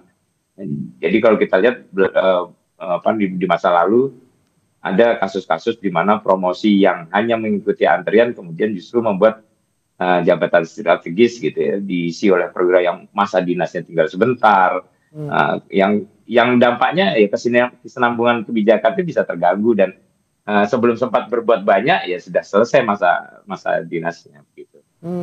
Tapi kemudian Pak Khairul, kalau melihat tadi ada dua potensi gitu ya. Yang pertama kalau misalnya kita dari senioritas gitu banyak yang harus ngantri, kehabisan waktu. Kemudian kalau soal kemampuan gitu juga banyak yang kemudian dilangkahi dalam tanda kutip. Ini bagaimana menjaga keseimbangan antara memberikan kesempatan dan juga lagi-lagi ada urutan yang harus diikuti dalam tanda kutip gitu antara senior dan juga junior. Iya, sebenarnya kan ini kalau untuk menjaga keseimbangan pertama tentu harus ada komunikasi ya. Pimpinan TNI ya tentu perlu menjelaskan bahwa ini bukan sekedar menaikkan yang muda gitu ya, tapi mengoptimalkan yang terbaik kan gitu. Kemudian harus ada transparansi juga dalam konteks ini kan acuan acuan pembinaan karir kemudian adalah mengutamakan meritokrasi, ya, artinya berbasis kompetensi. Nah, di sini tentu transparansi juga diperlukan. Ya. Penilaian kinerja itu harus jelas, catatan prestasi, rekam jejak, ini harus terdokumentasi dan bisa diuji secara internal gitu ya. Kemudian konsistensi, ya. Kalau kebijakan hanya muncul sesekali atau kemudian tergantung figur tertentu, ya maka ya bisa saja muncul yang kecemburuan, saling curiga gitu. Jadi harus ada model yang jelas gitu ya supaya tadi persoalan senioritas, ini yang senior tetap dihargai, kemudian yang junior juga merasa punya harapan realistis berdasarkan kerja bukan lobby. Nah ini saya kira hal yang harus dibangun sejak awal supaya tidak ada ekses negatif atau hal-hal yang sifatnya problematik dalam menjalankan apa yang diamanatkan oleh Presiden. Nah itu dia Pak Hairul tadi yang sempat Anda sebutkan juga, bukan karena lobby-lobby atau misalnya kedekatan, karena kalau kita lihat secara kacamata kuda hanya soal profesionalitas sepertinya kok tidak bisa seperti itu gitu ya. Masih ada banyak faktor lain yang kemudian mempengaruhi kemudian siapa menjadi apa. Seperti apa Anda melihatnya? Ya memang masih ada banyak tantangan ya dalam konteks mengimplementasikan apa yang menjadi amanat Presiden. Pertama kesiapan regulasi, kemudian mekanisme penilaian, kemudian juga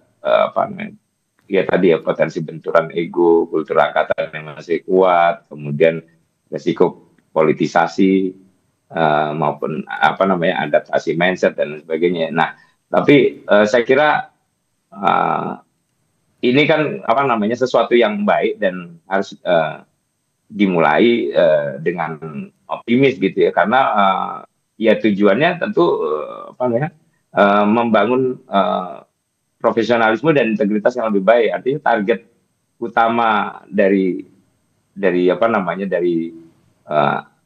apa yang diamanatkan oleh Presiden ini kan adalah membangun kultur yang lebih baik dan lebih yang memungkinkan TNI menjadi lebih profesional, lebih adaptif terhadap kebutuhan zaman, kemudian juga lebih berintegritas gitu. Jadi dalam konteks ini kan sebenarnya senioritas misalnya itu kan tidak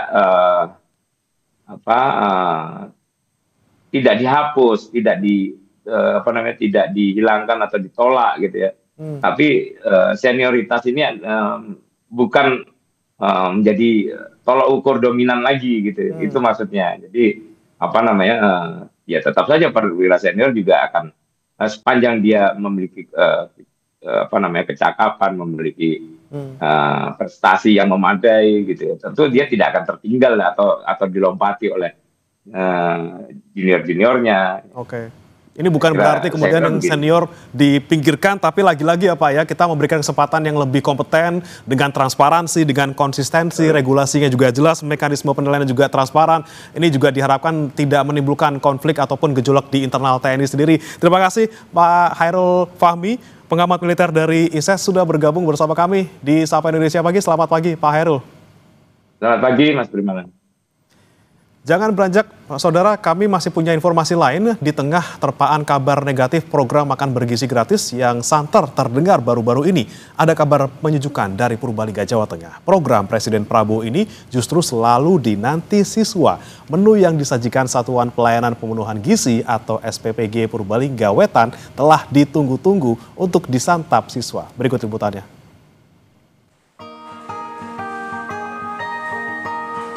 Dini hari menjadi waktu yang sibuk untuk relawan di Satuan Pelayanan Pemenuhan Gizi SPPG Purbalingga Wetan, Kabupaten Purbalingga, Jawa Tengah. Puluhan pekerja mengenakan alat pelindung diri mulai beraktivitas pada bagiannya masing-masing. Ada yang tengah memasak, ada yang mempersiapkan makanan, ada pula yang menata ompreng atau tempat makanan. Standar bekerja untuk relawan di SPPG ini adalah selalu mengenakan APD, seperti penutup kepala, masker, sarung tangan, dan juga pelindung baju, serta alas kaki yang bersih. Tujuannya agar kualitas dan standar kebersihan makanan selalu terjamin. SPPG Purbalingga Wetan melayani 12 sekolah dari berbagai jenjang. Untuk menjaga kualitas, SPPG ini mengolah makanan dalam 2 sesi. Yakni pertama pada pukul 3 waktu Indonesia Barat yang diperuntukkan untuk siswa TK dan SD atau yang akan disantap pada waktu jelang siang. Dan pada pukul 7 untuk siswa kelas atas atau SMA yang jam makannya pada siang hari. Dari pertama itu perancangan menu terlebih dahulu yang sesuai dengan standar gizi oleh ahli gizi dirancang menu, kemudian di ACC oleh saya selaku kepala SPPG, kemudian dari pembuatan menu, kemudian di PO namanya purchase order, kemudian setelah PO bahan baku, kemudian bahan baku datang, yang kemudian kami sortir lagi. Kualitas makanan yang akan disajikan kepada siswa sekolah menjadi prioritas dari SPPG Purbalingga Wetan. Selesai dari dapur, MBG kemudian didistribusikan ke sekolah-sekolah. Hebatnya, apa yang disajikan dari SPPG Purbalingga Wetan ini telah ditunggu-tunggu siswa. Sebab selain enak dan bersih, menunya selalu beragam setiap harinya.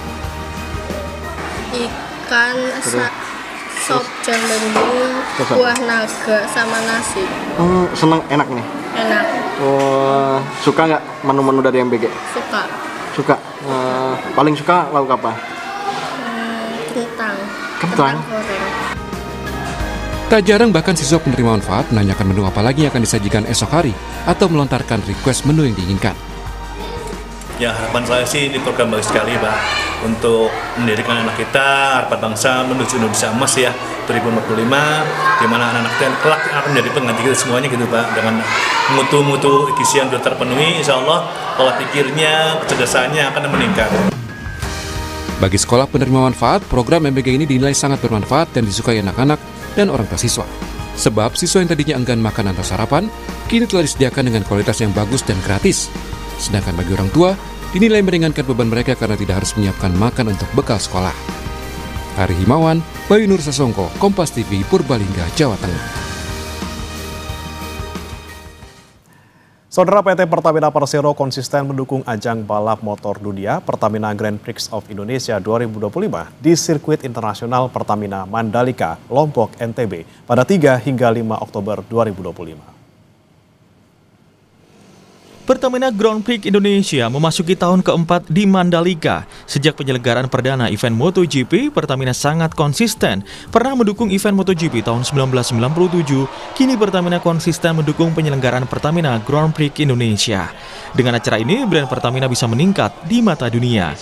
Produk Pertamina pun terbukti sangat diterima oleh ekosistem MotoGP global, di mana pada ajang Pertamina Grand Prix of Indonesia, Official Safety Car MotoGP rutin melakukan pengisian ulang Pertamax Turbo. Vice President Corporate Communication Pertamina, Fajar Joko Santoso, mengungkapkan dukungannya pada Pertamina Grand Prix of Indonesia 2025 tidak hanya untuk nama Pertamina, juga upaya menggiatkan ajang olahraga. Selain itu, menjadi wadah strategis untuk mengangkat ekonomi lokal, salah satunya dengan melibatkan usaha mikro, kecil, dan menengah atau UMKM lokal. UMKM mendapat peluang untuk memasarkan produknya kepada pengunjung termasuk wisatawan mancanegara. Tahun ini, Pertamina membawa 20 UMKM binaannya menjajakan produk khas Lombok seperti makanan khas, kain tenun, dan fashion serta kerajinan dan perhiasan mutiara. Tidak hanya sektor UMKM, Pertamina berharap ajang internasional ini memacu perekonomian daerah. Kebetulan bawa sekitar 20 UMKM mitra binaan Pertamina yang kita ajak jualan di sini. Dari tahun ke tahun omsetnya sangat baik buat mereka ya. Otomatis yang datang juga dari berbagai turis mancanegara bisa juga mencicipi produk-produk unggulan kita. Bahkan biasanya suka ada yang ekspor juga ke luar negeri. Salah satu UMKM binaan Pertamina, Sate Bu Lili, menjajakan produk olahan daging ayam yang dicampur dengan bumbu khas Lombok di area pameran UMKM ajang Pertamina Grand Prix of Indonesia 2025. Dari yang biasanya 120 porsi sehari, di gelaran Pertamina Grand Prix ini, Sate Bu Lili bisa menjual 300 porsi sejak menjadi UMKM binaan Pertamina. Kalau keunikan kami punya produk dengan rasa yang berbeda karena kami sudah memodifikasinya agar makanan sate lilit ini lebih awet. Sementara Harisman, penonton dari Pati, Jawa Tengah, berharap Pertamina menggandeng masyarakat lokal dan UMKM lokal dalam event Pertamina Grand Prix khususnya di Lombok Tengah, Nusa Tenggara Barat. Sebetulnya sangat bermanfaat banget ya, terutama untuk mendapatkan income per kapita orang Lombok. Juga dari tahun ke tahun mereka sudah sadar wisata, juga untuk dari pihak kemasannya jangan dari luar saja untuk orang luar, jadi orang dalam juga menikmati. Yeah, it's very good. Yeah, organization is getting better. Dengan gelaran ini diharapkan peran Pertamina semakin besar dalam meningkatkan ekonomi masyarakat. Kade Santosa, Komang Suwarbawa, Kompas TV Lombok, Nusa Tenggara Barat. Berawal dari temuan udang beku yang dikembalikan oleh Amerika Serikat, kawasan industri modern Cikande, Serang, Banten ditetapkan sebagai wilayah status kejadian khusus radiasi radionuklida. Penolakan udang oleh Amerika ini sekaligus menjadi alarm bagi tata kelola teknologi hingga kawasan industri Indonesia. Kompas Bisnis akan mengulasnya usai jeda.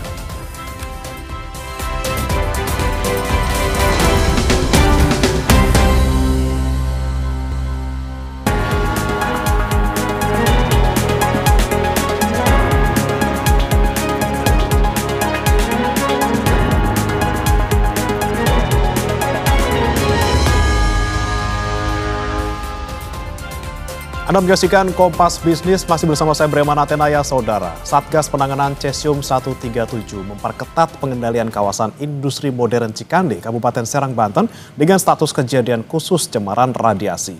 Saat ini tim Satgas masih melakukan langkah dekontaminasi di titik-titik paparan radiasi. Tim Satgas Cesium 137 memutuskan kawasan industri modern Cikande berstatus kejadian khusus cemaran radiasi. Seluruh aktivitas keluar masuk di kawasan berada di bawah kontrol Satgas dan akan dideteksi melalui Radiation Portal Monitoring atau RPM.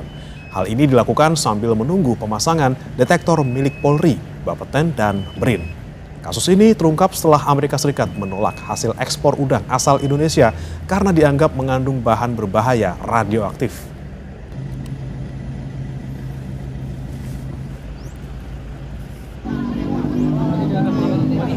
Menteri Lingkungan Hidup Hanif Faisal Nurofik menyatakan material yang terindikasi terpapar tidak diizinkan keluar sebelum melalui dekontaminasi.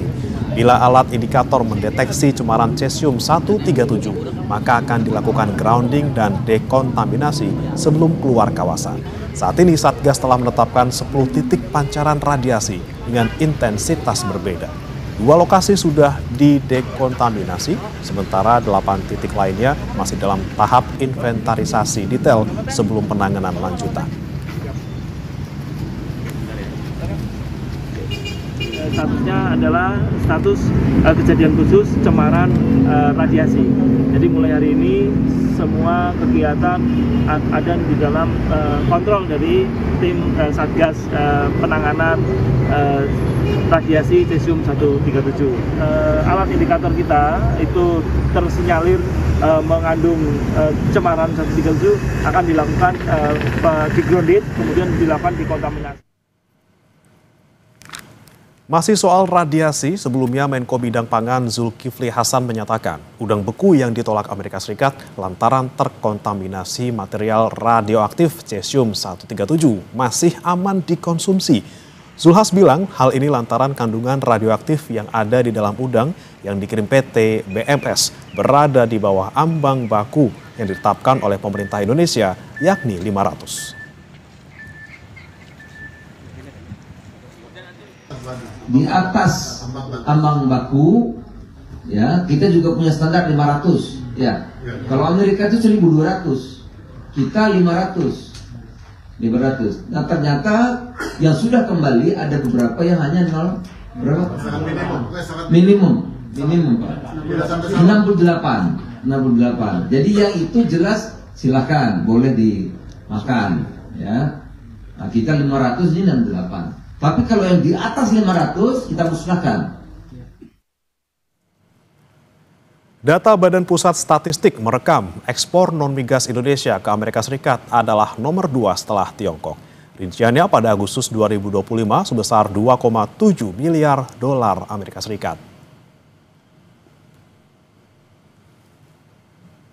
Ekspor non-migas ke Amerika Serikat mencapai dari awal tahun sampai Agustus mencapai 20,6 miliar dolar Amerika Serikat atau 11,7% dari total keseluruhan ekspor Indonesia di periode Januari hingga Agustus 2025.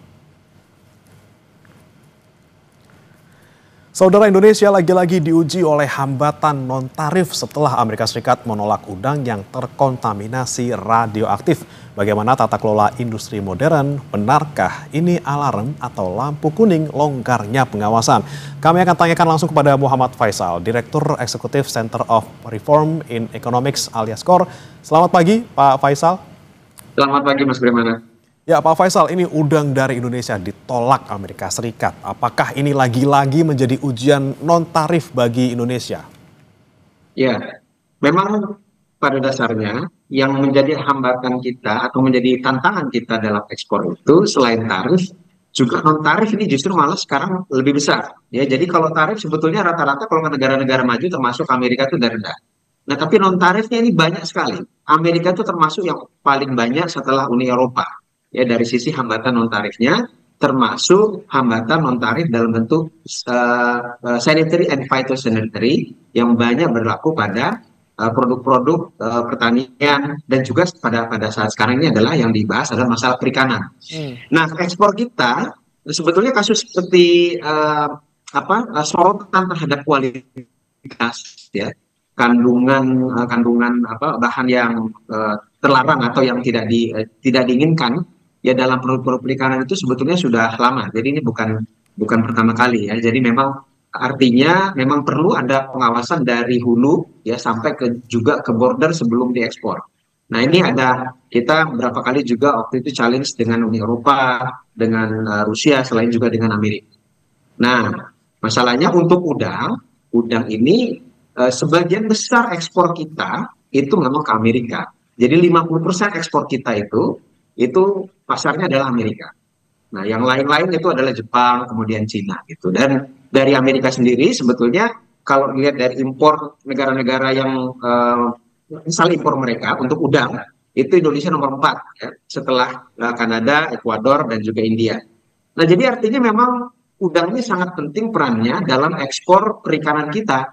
Nah, oleh karena ini salah satu produk yang sangat rentan dari sisi kontaminasi zat-zat yang terlarang ya, dan juga dari sisi bukan hanya itu ya, termasuk diantaranya kesegaran ya, tingkat kesegaran daripada produknya. Oleh karena itu makanya pengawasan untuk produk-produk seperti ini memang lebih ketat ya, untuk memastikan bahwa kualitasnya bagus, zat-zat yang terlarangnya itu tidak melebihi batas tadi ya, dan juga dari sisi kesegarannya tadi.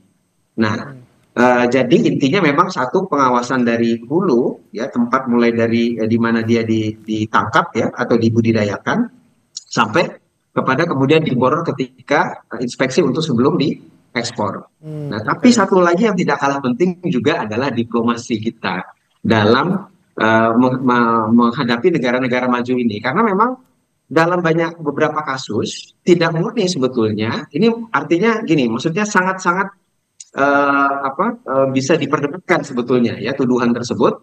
Tadi disampaikan juga oleh Pak Zulhas itu bahwa sebetulnya sebagian besar daripada yang kita ekspor itu di bawah standar, tapi kalau kemudian ada sedikit sebagian kecil misalnya ya yang menjadi sorotan karena mungkin lebih tinggi, nah ini tentu saja akan mempengaruhi kepercayaan terhadap yang sebagian besar yang sebetulnya sudah acceptable. Nah, diplomasi dari sisi perdagangan ini penting untuk memastikan bahwa kita bisa challenge, kita bisa mendispute ketika ada tuduhan kalau tuduhannya tidak benar. Nah, kalau tuduhannya benar ya kita tentu saja harus memperbaiki. Nah, tapi tidak jarang juga sebetulnya ada tuduhan-tuduhan yang sifatnya subjektif, dan itu banyak terjadi juga pada ekspor di produk-produk perikanan kita. Nah, dalam beberapa kasus ekspor kita ke Amerika itu seringkali juga diukurnya juga bukan lewat laboratorium dengan kandungan sekian, tapi juga dari misalnya subjektif dari penciuman, misalnya dari sisi penciuman untuk mengetes kesegaran. Nah, hal kayak gitu kan jadinya sangat debatable. dan itu dibutuhkan tentu saja diplomasi ya dalam konteks itu. Ya. Selain berkaca, apa kemudian kualitas yang kita tawarkan, tapi juga bisa diplomasi. Oh, nggak terlalu kayak gini kalau kita lihat kualitas kita gitu ya. Ada dua hal di sana, dari dalam dan juga keluar. Tapi kalau kita pertanyakan lagi, Pak Faisal, kalau soal hambatan non tarif ini Indonesia seperti kok sering banget kalah gitu ya di makanan soal kualitas, kemudian kalau di komoditas ini soal lingkungan. Ini sebenarnya pengawasan pemerintah seperti apa dan kenapa kemudian ini kerap terjadi, Pak? Nah, justru itu makanya dari sisi pengawasan kualitas produk-produk ekspor terutama yang sangat-sangat rentan ini, karena sekarang trennya kalau kita mau masuk ke negara-negara maju, apalagi dengan kebijakan Trump sekarang, nah ini tentu saja hambatan akan mereka naikkan, bukan hanya tarif kita resiprokalnya saja 19%, tapi jangan lupa non tarif itu juga dimainkan oleh negara-negara maju, dalam konteks ini Amerika, tapi juga di negara-negara yang lain, terutama Eropa. Uni Eropa itu paling banyak itu non tarifnya. Dalam proses seperti ini makanya pengawasan kualitas ya untuk mengalahkan hambatan yang non tarif tadi itu menjadi sangat penting. Penguatan dari sisi kualitas ini tentu saja ada institusi-institusi yang terlibat ya, termasuk lembaga-lembaga survei ya yang mensurvei atau mengecek kualitas standar daripada barang-barang ekspor kita, baik itu produk-produk perikanan maupun produk-produk manufaktur misalnya begitu. Ini menjadi sangat penting karena NTM-nya banyak sekali.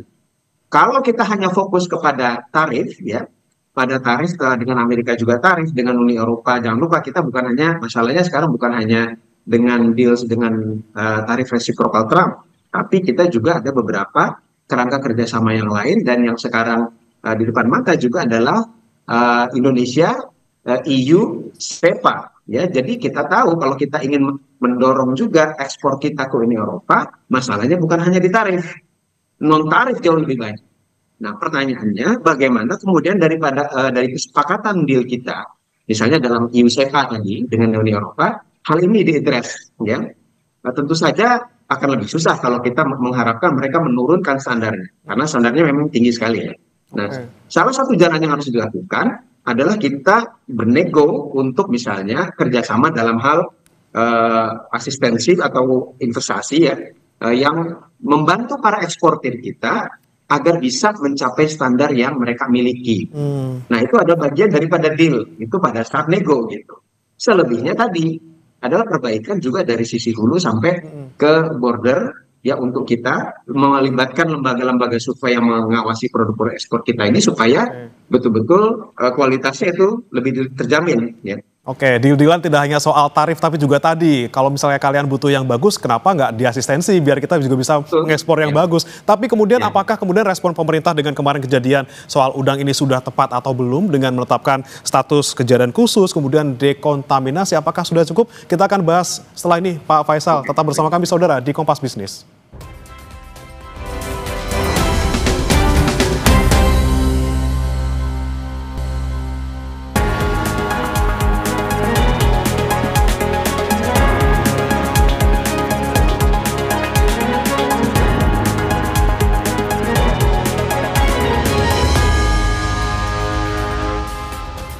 Masih bersama kami di Kompas Bisnis Saudara, dan masih bergabung bersama kami juga Direktur Eksekutif KOR Muhammad Faisal. Pak Faisal, kita lanjutkan kembali tadi soal respons pemerintah untuk kasus ini, udang yang tercemar radioaktif. Ini kalau misalnya kita lihat di dalam negeri sudah ada tuh soal penetapan kejadian khusus, kemudian ada dekontaminasi juga. Tapi kalau untuk respons ke pasar internasional, apakah sudah tepat atau seperti apa Anda menilainya? Satu aspek yang penting, ya, pertama menurut saya adalah dari sisi kecepatan. Ya, jadi kecepatan dalam respons dan keseriusan. Kecepatan ini menunjukkan keseriusan daripada Indonesia untuk mengadres masalah atau isu yang diraise oleh negara importir. Nah, jadi artinya memang harus segera di tracking oleh pemerintah value chain-nya dari hulu sampai kemudian ke border, mulai dari produsennya sampai rantai distribusinya, sampai kemudian ke pelabuhan, ya. Nah, itu dan kemudian disampaikan kepada negara yang mengimpornya bahwa kondisinya seperti ini. Kalau memang sebetulnya di bawah standar, ya kita bisa berdebat atau bisa kita sampaikan bahwa ini sebetulnya di bawah standar kandungannya yang acceptable. Jadi artinya masih bisa diterima. Nah, tapi kalau kemudian memang ada kasus beberapa kontainer, misalnya tidak semua kontainer ya, ada beberapa kasus yang di atas ambang batas. Nah ini kan berarti harus segera direspon untuk kemudian diperbaiki itu dari produsennya, distribusinya sampai ke pelabuhan. Ini kira-kira permasalahannya di mana gitu. Tapi kemungkinan biasanya lebih besar di produsennya. Nah hal seperti ini dari sisi kecepatan itu sangat penting untuk kemudian merespons apa yang diraih oleh negara importir. Dan yang kedua tentu saja adalah transparansi ya, dan kesatuan keseragaman dari sisi prosedur ini yang seringkali juga dibutuhkan. Kalau kita ingat yang di-raise oleh pemerintahan Trump dalam deal kita dengan USTR kemarin pada tarif resiprokal itu, yang mereka sorot dalam NTM kita itu adalah satu, transparansi dari prosedur, yang kedua dari sisi biaya ya, dari sisi biaya. Nah ini jadi kesatuan keseragaman ini harus penting, jangan beda-beda ya satu dengan yang lain. Nah oleh karena itu makanya dalam hal pengawasan juga perlu menggunakan pihak-pihak yang lebih bisa dikontrol oleh pemerintah dari sisi kualitasnya. Contoh misalnya kalau dari lembaga pengetesan daripada produk kan ada lembaga-lembaga survei. Nah ini lembaga-lembaga BUMN misalnya itu lebih mudah untuk dikontrol oleh pemerintah untuk memastikan tadi keseragaman dari sisi prosedur dan juga biaya. Di samping tadi ya yang saya sampaikan di awal itu masalah kecepatan dari respons kita. Oke, respons yang cepat diperlukan gitu ya, dan juga perbaikan tentunya dengan pengawasan seperti itu. Kemudian Pak Faisal, terkait dengan sekarang yang radioaktif sudah mencemari makanan, ada cengkeh di sana, ada udang di sana, lingkungan juga tidak luput dari pencemaran radioaktif. Kemudian bagaimana nih dengan tata kelola industri modern kita? Apakah sudah mulai lampu kuning nih? Karena negara lain selain Amerika Serikat juga sudah mulai menyoroti soal kualitas udang kita.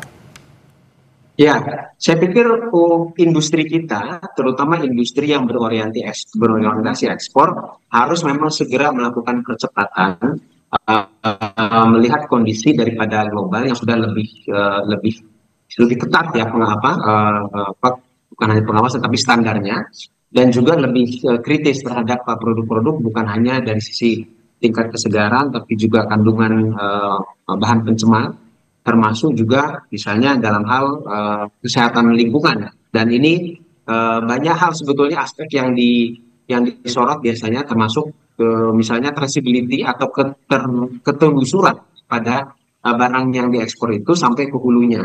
Nah ini artinya membutuhkan adaptasi daripada industri, terutama yang berorientasi ekspor ya, untuk mengikuti standar ini ya secara lebih cepat gitu, karena kebutuhannya di luar waktu meningkat.